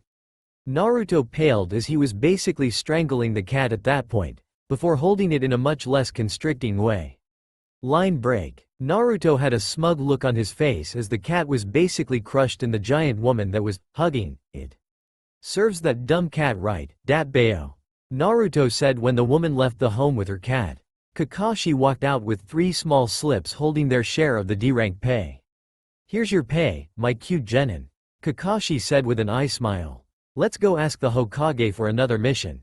The 4 of them went into the mission office and the Hokage smiled at them as they walked in. We'd like another mission please, Hokage-sama. Kakashi said respectfully. Alright Team 7, we have, walking the Inuzuka dogs, painting a fence, or, raking a yard. Take your pick. Ah, Gigi, why do we have to do all these chores? They're not even missions. Naruto yelled in dismay. Naruto, be respectful to Hokage-sama. Iruka yelled at Naruto, using his big head jutsu. He calmed down and went on to explain. The missions are split into certain ranks. D rank, C rank, B rank, A rank and S rank. Genin can only do D or C rank missions, and as rookie genin you're going to be doing D rank missions. He finished his explanation to look up and find Naruto telling Sasuke and Menma his favorite type of ramen from Ichiraku, completely ignoring Iruka's lecture. Iruka's sweat dropped. Naruto, listen to me when I talk to you. He yelled. Naruto turned around. I was listening dat bayo. Oi, Gigi, Can we have C rank mission then? We've been doing so many D ranks. Naruto said suddenly, his eyes lighting up. Naruto. Iruka said, you've only recently graduated, so you will keep doing D raw. I think them doing a C rank would be good for them, if they think they're ready. The Hokage interrupted. Yes, we're so ready. Right guys? Naruto asked, looking at his teammates. I sure as hell feel ready to stop doing D ranks. Menma said, looking excited. It would be nice to stop doing chores. Sasuke said, appearing indifferent, but one could see the excitement in his eyes. Alright Hokage-sama, we'll take a C rank mission. Kakashi said, giving the Hokage an eye smile. The Hokage smiled warmly and looked at them. I think I have the perfect C rank to get you boys started. He held up a scroll that simply had the letter C on it. Bodyguard mission. 2. But the Hokage was cut off by Naruto yelling, bodyguard? Who are we guarding? A princess? The daimyo? Who? The Hokage chuckled and simply told Naruto, he should be here in just a moment, Naruto. The door slid open, and out stepped a drunk man holding a bottle. This is your client, boys. Protect Tazuna until he gets home to Wave Country and finishes building his bridge. You shouldn't see anything more than a few bandits. Menma had a series of thoughts going through his head. This is the mission to Wave. This is the first real mission I'm going to go on, and it's an important one. I can't mess this up. Naruto and Tazuna, on the other hand, were both shocked. These are the little brats who are going to be protecting me. This is the old man we have to protect, Datbeo. They both said at the same time. Sasuke simply looked like this was going to be a long trip, but was still thinking. If we are actually able to fight someone, I can finally test my skills. I need to get stronger to kill Itachi. I can assure you, Tazuna-san, that these children are all shinobi. They are more than capable for this mission. But if it makes you feel any better, I will also be going with you. My name is Hitaki Kakashi, and I'm a Jonin. Tazuna sighed. Alright Hitaki-san, I'm counting on you. The redhead and the sulky one look capable, but the scrawny blonde one doesn't look like a shinobi to me. Hey, who are you calling scrawny, Datbeo? I'm more of a shinobi than those two will ever be. Naruto said, trying to jump at Tazuna while Kakashi held him back by the collar of his shirt. Sasuke scoffed at the Naruto's comment while Menma chuckled. Kakashi simply had a bored look on his face as he held back Naruto, stating, Naruto, you can't kill the client. That would lead to a failed mission. Meanwhile, Tazuna's sweat dropped, thinking, if these are the 4 people that are supposed to be my bodyguard detail, then I'm already doomed. He thought, crying internally. Line break. Naruto and Menma were both shocked to see Kakashi already at the gate when they got there, with Sasuke and Tazuna standing next to him. You're on time? They both said, shocked. Kakashi gave them an eye smile. I'm never late for an actual mission, Naruto, Menma. Although, you two cut it really close this time. Sorry, Kakashi-sensei. But Menma was sleeping in and refused to wake up. Naruto said, shooting a sharp glare at Menma. Haha, Gomen, sensei. Menma said, sheepishly. Kakashi smiled. Well, at least you're not late. Well, let's start your first C-rank mission, huh Tazuna-san? Hee. Yeah? Tazuna said, gulping. This could go really well, or completely wrong. Tazuna thought darkly as they left through the village gates, Naruto shouting in excitement, Sasuke with a slight smirk on his face, Menma with a determined look and Kakashi ready to see how his team fared on their first real mission. Aurite! Screamed an ecstatic Naruto at the top of his lungs. Let's go, Datbeo. We all sweat dropped at Naruto's yelling, and Tazuna looked over at us. Will a brat like this even be capable of the mission? Kakashi chuckled. A Junin, will be accompanying you. You have nothing to worry about. Meanwhile, Menma noticed that Naruto had stopped looking around excitedly and was sitting in one spot brooding. This can't be good, he thought, internally sighing.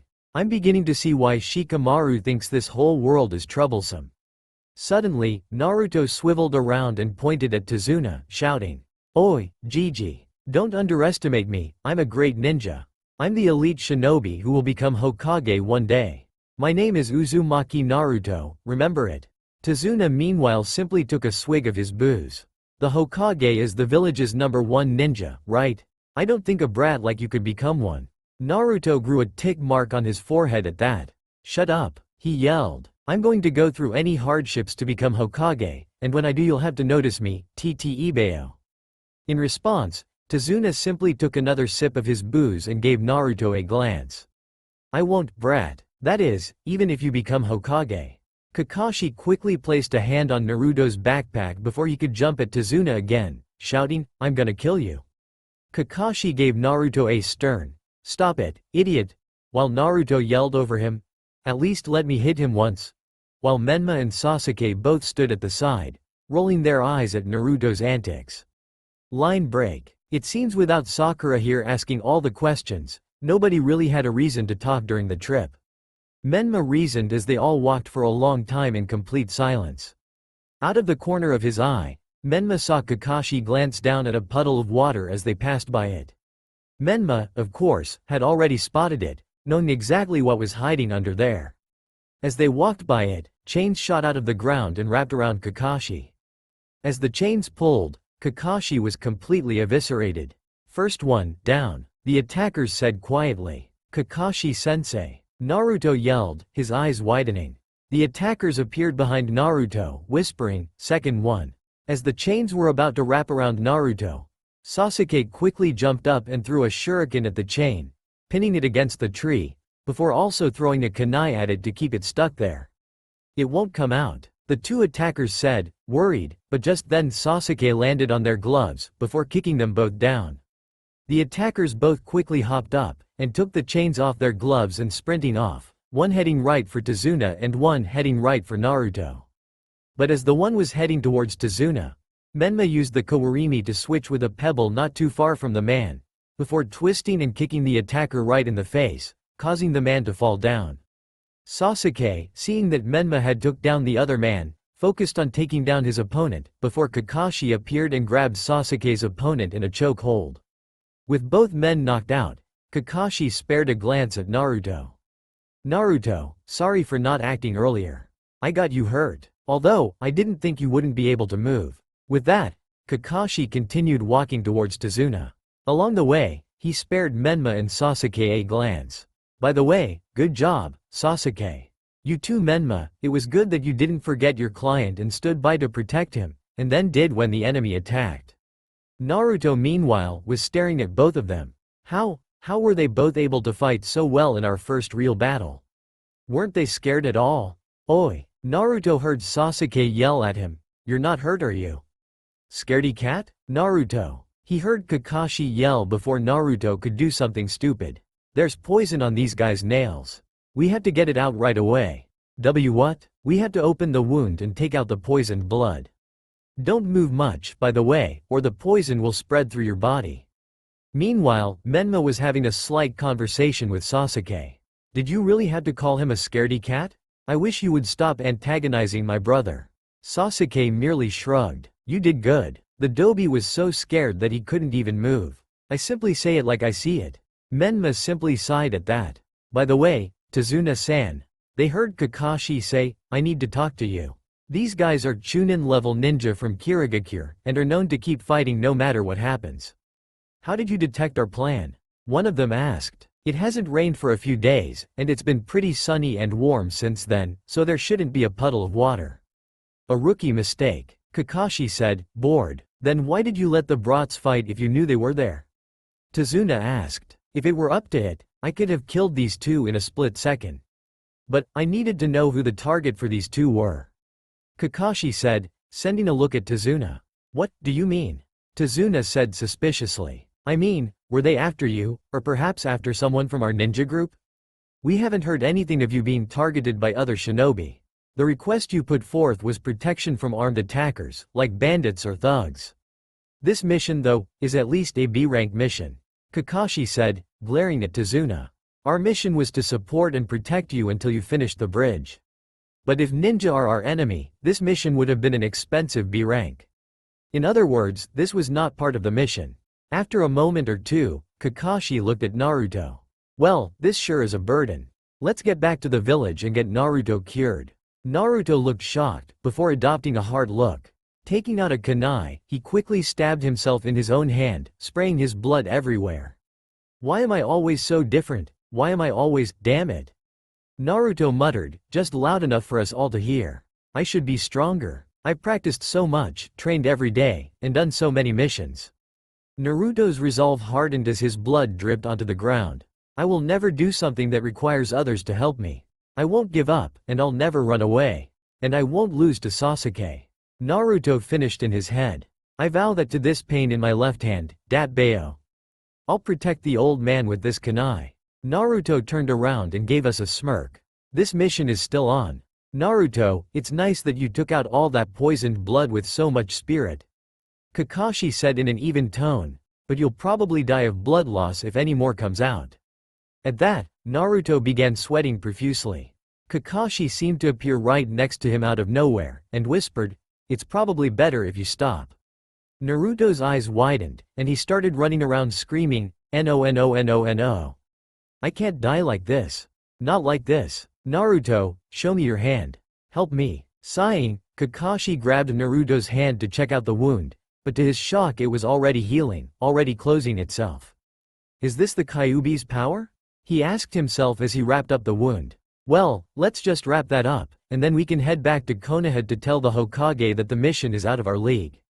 Kakashi said to conceal his surprise. Sasuke's eyes widened and Menma sighed. Naruto decided to yell again. No, we can't abandon the old man now. We have to keep going. Kakashi raised his eyebrows. You all realize that during this mission, we will be fighting other ninja. It would be recommended to go back to Konoha. But this is the perfect time to prove ourselves, and test the limits of our power. Sasuke said evenly. Kakashi looked at Menma. Do you also wish to continue the mission? Hi, sensei. Menma said, looking up at Kakashi with determination. Kakashi sighed. Well then, I suppose I have no choice, really. Let's continue to the land of waves. The boat shouldn't be too much farther. Line break. The four shinobi and Tazuna had just gotten off the boat after listening to Tazuna's story, and Menma sighed as Sasuke walked forward to keep pace with Naruto, before sending the boy a sharp glance and a smirk. Naruto flinched, before gaining a look of extreme determination.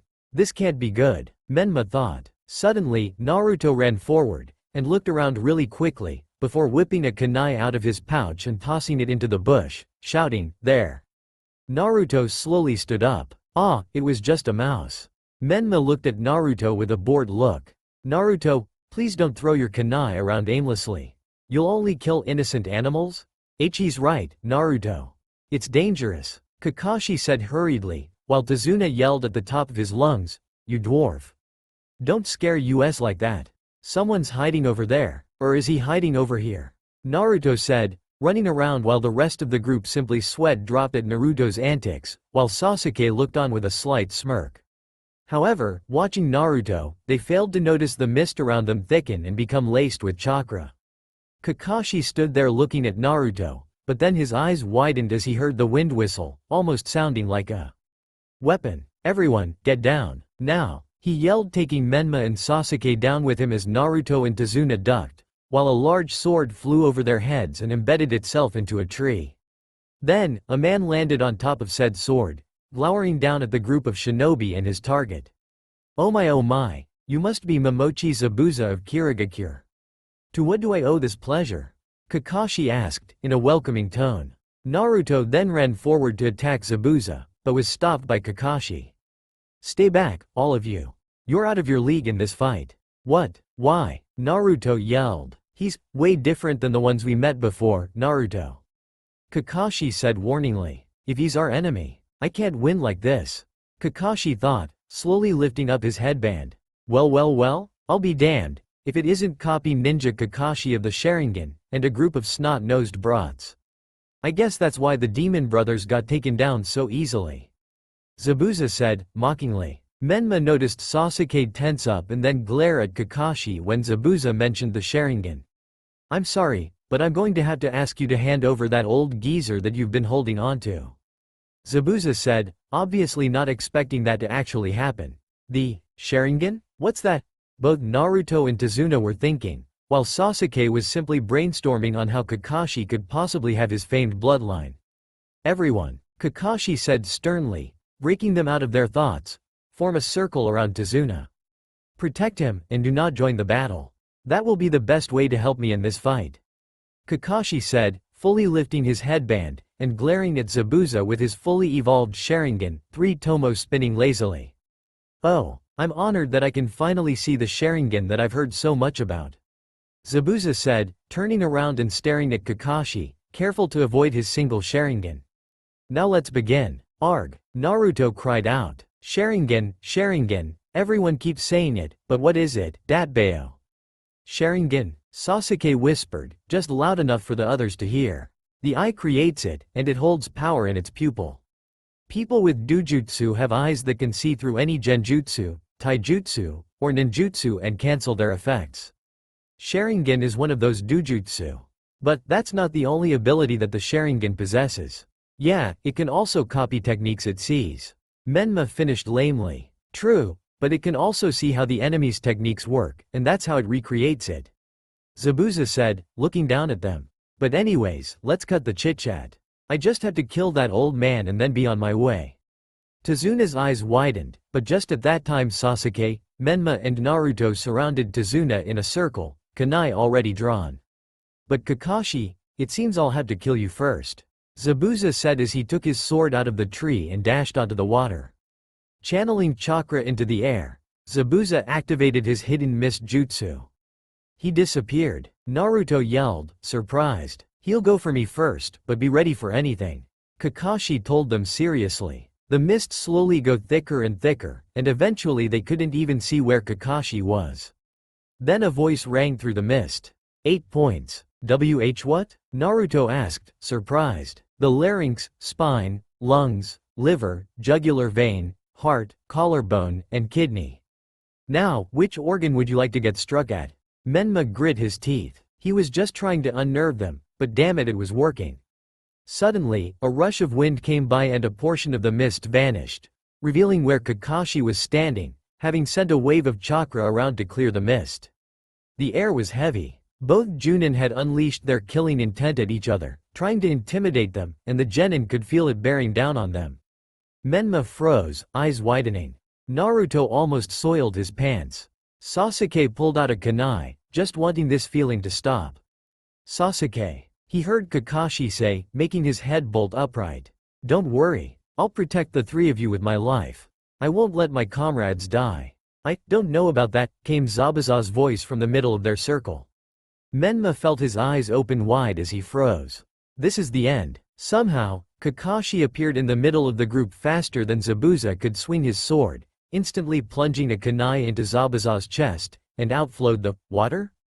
Zabuza's entire body became water, splashing onto the ground. At the same time another Zabuza appeared behind Kakashi, slicing his entire body in half.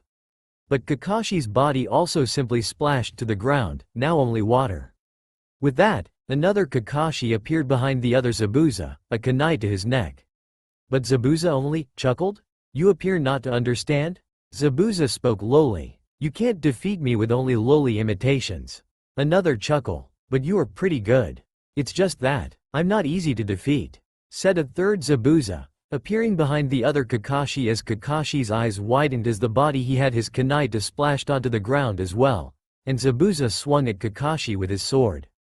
Kakashi quickly dodged the sword, but couldn't stop the kick that landed on his stomach, propelling him into the water. "Sensei!" Naruto yelled as he watched Kakashi fall into the body of water, and Zabuza appear behind him, smirking. "Idiot," Zabuza whispered, going through hand seals. "Suiten. Suiro no Jutsu." Zabuza yelled as a ball of condensed water surrounded Kakashi, making him unable to escape. "Now then Kakashi, I'll kill you later. First I'm going to make you watch me kill all the little brats you've been watching over. Suiten. Mizu Bunshin no Jutsu." "You 3? Zabuza said as the mist once again thickened. Out of nowhere, a foot connected with Naruto's chest, and he was sent flying back, his Hite-8 flying off his forehead and landing at Zabuza's feet. "Aren't ninja?" Zabuza finished. "You guys," Kakashi yelled from his water prison. "Take Tazuna and run away. You can't fight him. He can't chase you while I'm in here, and his water clone can't stray too far from him. We have to do it." Sasuke yelled out, running forward and throwing his shuriken at Zabuza. Zabuza quickly blocked them all with his sword, and looking up to see Sasuke jumping at him. "Too easy," Zabuza said, catching Sasuke by the throat. "Shit. Menma thought, instantly running forward and trying to cut off the water clone's arm with a kunai. Zabuza saw Menma running at him and threw Sasuke at Menma. Menma's eyes widened as Sasuke hit him square on the chest, making them both fly backwards and land on the ground in a heap. This guy, he's a Junin, a real ninja. We have to run away. Naruto thought, turning to run, but upon getting up spotted his bandaged hand. He remembered that he had promised, he had made his new ninja way to never give up, and never go back on his word. I vowed that I wouldn't run away anymore. I can't run away Datbeo.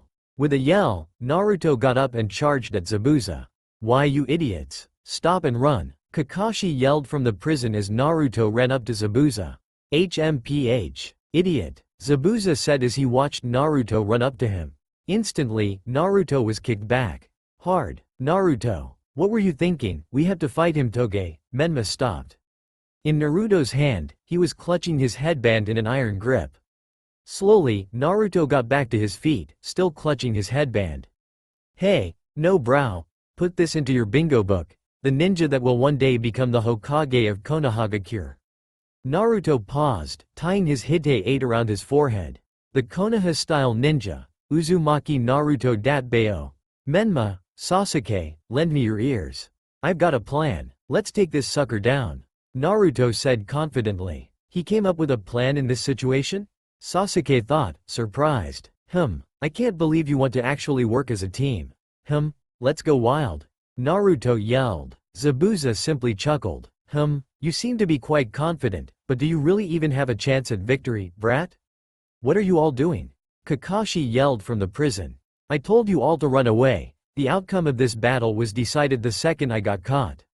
Our mission is to protect Tazuna-san, or did you forget that? Now run. Naruto turned around. Old man, Tazuna chuckled. Don't worry about me, kids. I was the one who caused all this anyways, so I won't say that I want to survive at any cost. Sorry, Kakashi-san, but you all fight as much as you want. Sasuke smiled. That's how it is, then. Naruto's grin almost split his face. Are you guys ready, then? Menma smirked and wiped some of his hair from his forehead. Sure am, let's go. Zabuza simply chuckled darkly. You three, still playing at being ninja? Suddenly, he had disappeared and kicked Sasuke straight down to the ground, before elbowing him directly in his stomach, making Sasuke's eyes widen as blood flew from his mouth. Sasuke. Menma yelled, stepping back. Zabuza planted his foot on Sasuke's chest, keeping him down and causing Sasuke to grimace and grunt on the ground. Oh hell no. Menma, let's go. Naruto yelled to Menma. Alright, Taju Kage Bunshin no Jutsu. They both yelled at once. Suddenly, about 50 clones per user surrounded Zabuza, all ready to battle. Ho, the Kage Bunshin? And you two both replicated quite a few. Here we come. All the clones yelled, as they all pulled out kunai and jumped on top of Zabuza, allowing Sasuke to get away. Unfortunately, within only a few seconds, Zabuza broke free, sending all the clones sprawling onto the ground, most of them popping, leaving a few Narutos and only the one Menma. One of the Narutos reached into his backpack and pulled something out, before throwing it to Sasuke. Sasuke, now! Naruto yelled. Sasuke grabbed it from the air, spinning the piece of metal in the air until it became a large shuriken. The Fuma Shuriken, Windmill of Shadows. Sasuke yelled, throwing it at the real Zabuza. Zabuza smirked. You won't beat me like that. He yelled, jumping over the shuriken as it passed under him. But suddenly, the shuriken poofed, revealing a smirking Menma. At the same time, the only Menma left from the assault against the Mizu Bunshin popped. Zabuza's eyes widened. That was only a shadow clone. And the real one's right. Here, Menma yelled, tossing a kunai directly at Zabuza. Shit! Thought Zabuza as he twisted to dodge it, taking his arm out of the water prison. You little brat, I'll kill you. Zabuza yelled, running directly at Menma and bringing down his sword. Suddenly, the sword clanged against a kunai, and directly in front of Zabuza stood Kakashi. Menma, Sasuke, Naruto, you did well. But now it's time for you three to take a back seat, and it's time for you to finally start your real fight. Kakashi said, looking Zabuza in the eye. That's all for now. If you enjoy, then please like, share and do comments.